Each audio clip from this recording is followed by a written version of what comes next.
Hi everyone, it's Jamie Batts with Team Movers and Shakers. I wanted to talk to you a little bit about something that a lot of us do as consultants. It is sharing and splitting events. And since fall is a very busy time for events with fall festivals and church bazaars and so on and so forth, I wanted to talk to you about different ways that you can share and split events and still make sure that we're supporting everyone's business and that no one is ending up with the upper hand. So when you do an event, again, there's different ways of splitting it, and there's a couple ways that I've done it. I have a pretty decent amount of stock because I've been a consultant for a few years now, and I've been able to accumulate all the hostess rewards to get everything for free and half off. So if I do an event with another consultant who doesn't have as much stock as I do, and they're working the event and they sell my stock, what I would ask that consultant to do is not to give me the money because that's not fair. What are they getting out of it, right? I'm asking them to just put in a replacement order for me. So they're at least getting the PRV, so they're getting the 25% or 30% depending on the month commission back from those sales. So that's one way, and that's probably the most common way to split events. The other way to split events would be to make sure that you're dividing the time evenly. So if it's a 2-day event, make sure each of you are working one day, or if it's a 3-day event, make sure you guys are working the same hours, that type of a thing.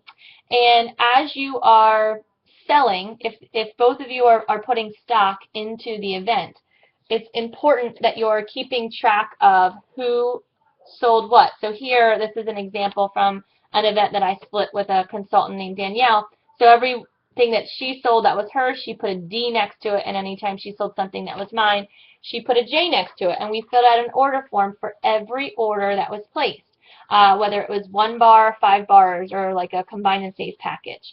So I have hundreds of these things from this event. But it was good because at the end, her and I could sit down and split the receipts up. So I could see exactly what she sold of mine, and she could see exactly what I sold of hers. So we could keep track. Then what we did is we put all of the money into a big pot, so to speak, and we split it down the middle. Because let's face it, sometimes when you do an event, Sunday is busier than Saturday. Or if you're doing a week-long event, and one person does the weekends and the other person does the weekday shifts, well, sometimes the weekday shifts are not as busy as the weekend shifts. So to put all the money in the big pot and split it evenly gives you a little bit more fair of a distribution there because you're both putting in the time. It just so happens you got the short end of the stick when it came to the actual foot traffic. So by putting your money in and then dividing it evenly, that works out a little easier. And then you use that money to put in the replacement order for the stock that you sold of that person.